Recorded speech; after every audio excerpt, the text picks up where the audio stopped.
Ya, oke guys. Assalamualaikum, balik lagi dengan Jaki. Hari ini tanggal 2 Agustus guys ya. Pukul 19 lewat 2 menit. Gua mau ngobrol soal data penjualan motor guys ya. Karena nanti akan ada hubungannya dengan emiten-emiten yang ada di Bursa Efek Indonesia. Gitu guys.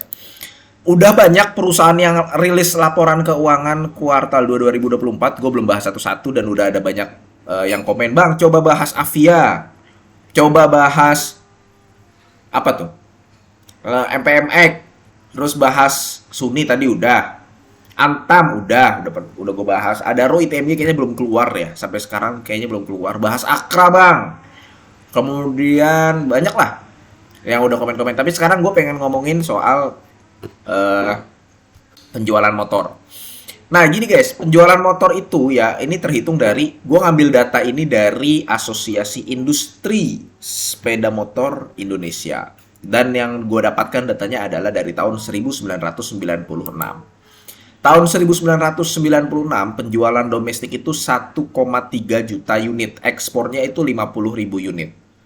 Kemudian naik dan turun waktu masa krisis turun sehingga 400.000 unit doang. Sempat udah mulai pulih berangsur di tahun 2000. Jadi sebenarnya guys ya, industri penjualan motor ini udah melewati badai yang cukup besar dan bertumbuh. Nah, sekarang kita lihat dari tahun 2020 2001 sampai 2010 ini masa pemerintahan SBY ya guys ya. Masa pemerintahan SBY, ya SBY lah, SBY kan dari 2004 nih, ya kan?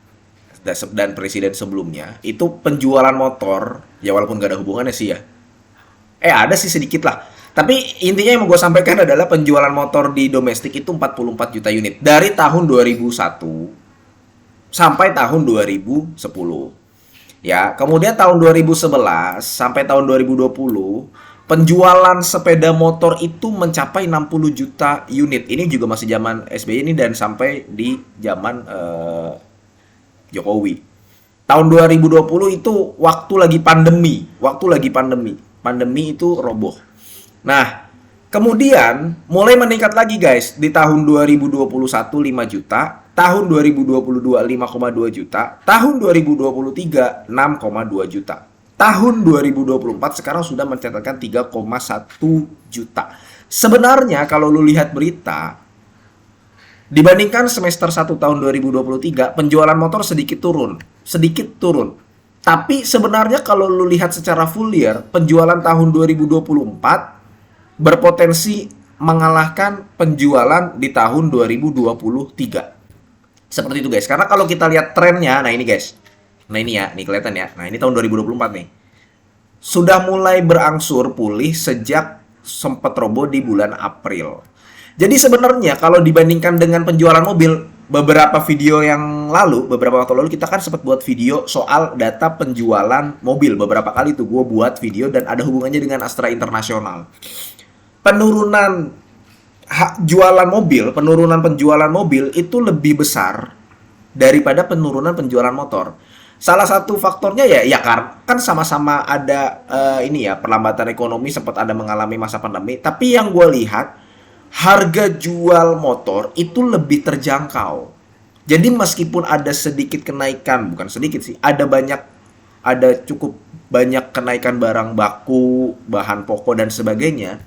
Penjualan motor, pembelian motor itu lebih terjangkau daripada pembelian mobil. Sehingga sebenarnya kalau ini berdasarkan pendapat gue pribadi ya guys ya, silahkan kalau misalkan gue salah dikoreksi. Cuman gue melihatnya bahwa penjualan motor itu koreksinya lebih sedikit dibandingkan penjualan mobil.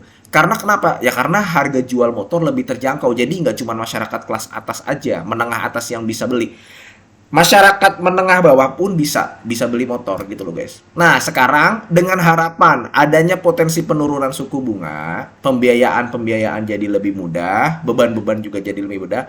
Harapannya di tahun 2024 sisanya berarti dari Agustus, sekarang kan udah masuk bulan Agustus nih, Agustus, September, Oktober, November, Desember itu penjualannya bisa meningkat dan kinerjanya bisa mengalahkan tahun 2023. Nah mungkin lu bertanya guys, kenapa ekspor di tahun 2015 ini tinggi?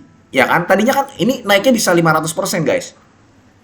Ekspor penjualan motor tadinya 2014 itu cuma 41.000 unit. Tiba-tiba naik jadi 200.000 unit.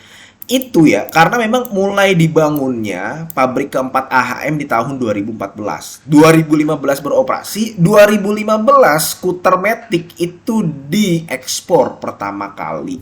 Dan bisa jadi respon positif di pasar sehingga penjualannya meningkat nih, ekspornya. Kayak begitu. Nah, mungkin lu ada yang bertanya seperti itu. Makanya gini guys, tadi kan gue bilang ya ada potensi mengalahkan kinerja tahun 2023. Makanya ada beberapa pakar menginfokan bahwa target penjualan motor di tahun 2024 itu adalah di angka 6,2 juta sampai 6,5 juta. Kalau di angka 6,2 juta, gue yakin mudah-mudahan bisa tercapai. Mudah-mudahan bisa tercapai. Cuman kalau untuk angka 6,5 juta ya sebenarnya optimis sih, optimis bisa. Nah, sekarang kalau lo mau tahu pangsa pasar motor di 2023 ini nih guys, Honda 76%, 76 sampai 78% ya. Dan lain-lain ini ada Kawasaki, ada Yamaha, Suzuki, TVS. Kenapa cuma 4 merek ini padahal ada banyak motor di Indonesia? Ya karena yang tergabung di dalam asosiasi ini ya ini nih. Ini guys, yang lain belum bergabung gitu loh. Nah, yang lain belum bergabung. Artinya kayak ada motor kan sekarang Alfa, Electrum, apalagi itu. Ya itu nggak masuk dalam hitungan ini harusnya. Nah, itu guys. Sekarang kesimpulannya apa? Kesimpulan gua buat video ini. Gua mau ngasih tahu lu guys bahwa ada beberapa saham. Kan lu menanya, kalau misalkan lu bertanya, "Bang, terus lu ngoceh ini buat apa?" gitu kan. Gua mau ngasih tahu bahwa ada beberapa saham yang berkaitan dengan hal ini. Pertama, Astra Internasional jelas. Astra itu punya saham loh guys di AHM. Cuman memang AHM ini bukan anak usahanya karena AHM ini dia adalah perusahaan patungan dia si Astra Internasional dengan Honda Jepang gitu loh. Kalau gua nggak salah Astra punya 49 atau 50%, cuman nggak dijadikan entitas anak. Dia nggak dikonsolidasikan di laporan keuangan Astra Internasional itu. Nah, pertama Astra. Kedua ada ADMF. Ini berkaitan dengan pembiayaan, Adira Finance. Ketiga ada MPME. Ya, kemudian ada DRMA, kemudian ada Auto.